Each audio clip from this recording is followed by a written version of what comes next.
de parler de la classe file. Donc on a dit que le fichier qu'on avait récupéré c'était un fichier. Donc soit on va le récupérer depuis un JFileChooser qui permet de choisir le fichier d'une manière graphique. Sinon on peut même le créer du côté du code. Bon, par exemple là, je vais créer un fichier. Donc là il y a plusieurs types de paramètres, il y a plusieurs constructeurs. Donc choisissons par exemple celui dans lequel on va mettre le nom. Mais bien sûr lorsqu'on dit le nom, c'est pas juste le nom du fichier et l'extension, ça peut même être le chemin. Donc supposons que je vais créer un fichier que je vais appeler test.txt et je vais essayer d'exécuter. Est-ce que le fichier va être créé physiquement sur le disque? New file, c'est-à-dire c'est un objet qu'on avait créé du côté de Java, mais il n'a pas été concrétisé du côté du disque. Ça n'a pas été créé du côté du disque. Donc là, lorsque vous créez un objet de type file, donc première des choses, il faudrait le créer. Donc là, vous retrouvez une méthode qui s'appelle createNewFile, qui retourne un booléen. C'est-à-dire que l'opération de création d'un fichier, ça peut se faire avec succès, comme quoi ça peut également y avoir des échecs. Donc quand est-ce qu'on peut avoir un message d'erreur, comme quoi le fichier n'a pas été créé? Donc il y a plusieurs cas, par exemple. Quand est-ce que vous n'allez pas pouvoir créer un fichier?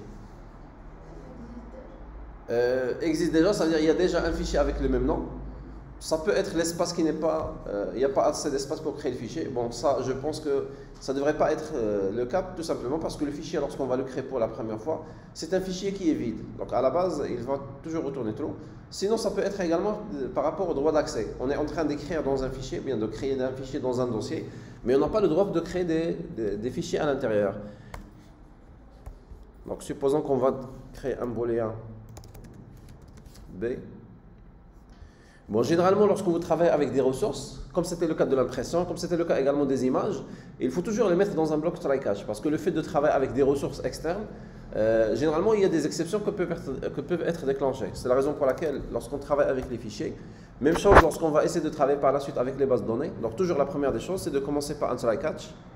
Dans ce cas-là, il y a le type d'exception, ça peut être IO exception, input output exception. Donc sinon on va garder le exception comme étant une exception générique. Et donc là on va juste essayer d'afficher le B pour voir est-ce que le fichier a été créé. Donc là il a mis true, c'est-à-dire que le fichier il a été créé, mais quel est le chemin dans lequel il devrait être créé? Dans quel emplacement il avait créé le fichier?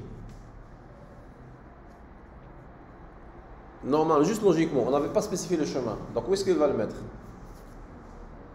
Oui?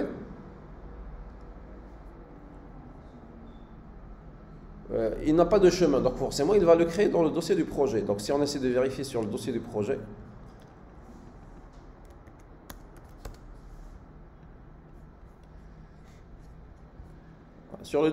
donc on va retrouver le fichier qui s'appelle test.txt et à l'intérieur duquel, donc si on essaie de vérifier son contenu, donc bien évidemment ça devrait être un fichier qui est vide, il n'y a rien à l'intérieur.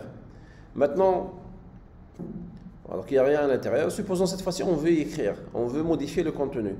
Donc on ne va pas modifier directement le contenu du fichier, mais il faut plutôt travailler avec un autre objet, donc qui est le file writer, qui fait partie également de du même package java.io. Bon, je vais l'appeler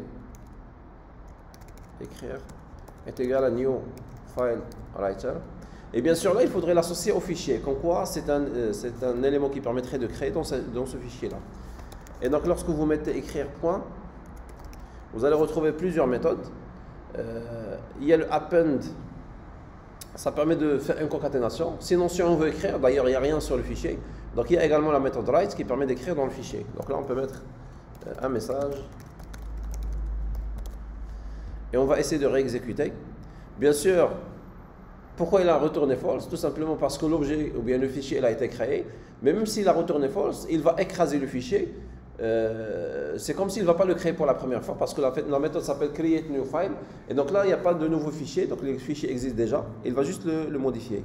Donc là lorsqu'on va essayer de vérifier son contenu, donc là normalement on devrait retrouver le message qu'on avait écrit, mais toujours il n'y a rien. Pourquoi il n'y a rien dans le fichier, sachant que on avait bel et bien ajouté une chaîne de caractères à l'intérieur. Donc qu'est-ce qui manque? Normalement, lorsque vous êtes en train de modifier le fichier, c'est comme si vous bloquez l'accès au fichier. Et donc à la fin, il faudrait valider. C'était le même cas pour l'impression. Lorsqu'on avait créé l'objet printJob, quelle était la dernière instruction? C'était l'instruction qui permettait de terminer le processus d'impression. Donc quelle était l'instruction ou bien la méthode? C'était qui permettait de mettre fin au processus d'impression. C'était le AND. Donc là également on va mettre le file writer, point. Bon, là il n'y a pas de méthode AND, mais il y a plutôt la méthode close. Et donc cette méthode close, c'est elle qui va valider les modifications. Et donc là on va essayer de réexécuter. Bon, de même il n'y a pas de nouveau fichier. Voilà, donc là le fichier contient le message bonjour tout le monde. Mais toujours il est créé sur la racine du projet. Supposons cette fois-ci on veut changer le chemin. Ou bien on veut demander à l'utilisateur de choisir le chemin. Donc pour changer le chemin, soit on va le créer d'une manière statique ici.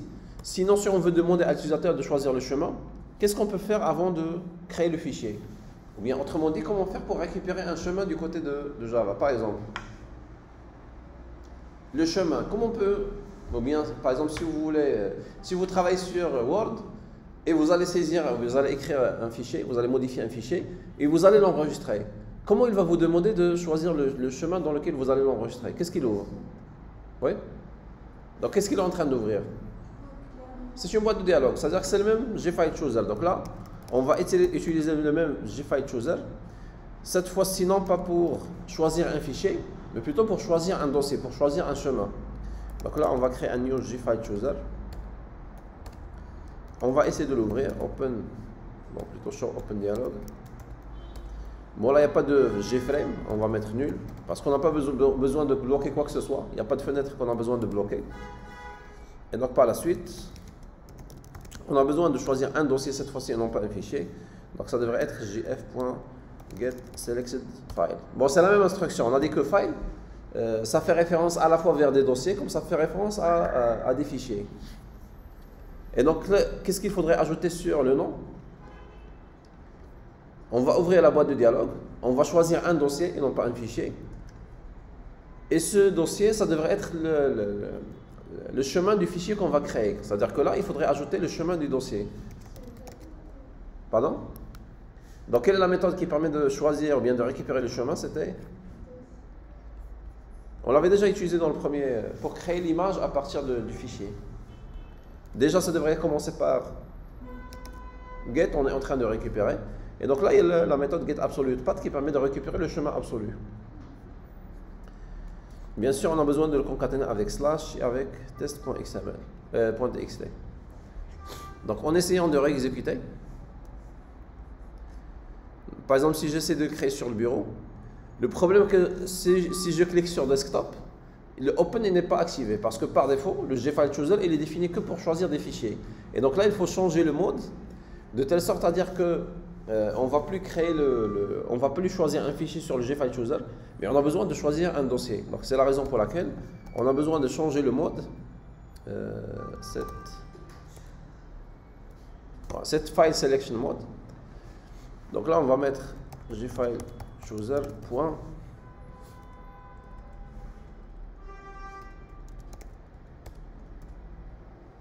Voilà, il y a plusieurs constantes parmi lesquelles donc il y a directories only. Donc là, on avait changé le mode de telle sorte à dire que le GFileChooser ça va servir cette fois-ci pour choisir des directories, des dossiers et non pas des fichiers. Et donc une fois on va activer ce mode en essayant de réexécuter. Donc il y a toujours le GFileChooser qui va s'ouvrir. Et là une fois on va cliquer sur un dossier, donc on peut avoir accès à la méthode ou bien au bouton qui permet d'approuver le choix. Et donc là lorsqu'on va choisir, bon pourquoi false? Je pense que bon, je vais essayer de le supprimer et de le recréer.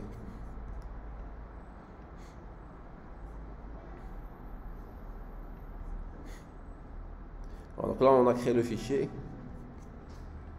Donc là, ça va prendre du temps parce qu'il est juste en train de créer le file writer, il est en train d'ouvrir le fichier, il est en train d'écrire. Et par la suite, bon, au fur et à mesure, donc il est verrouillé.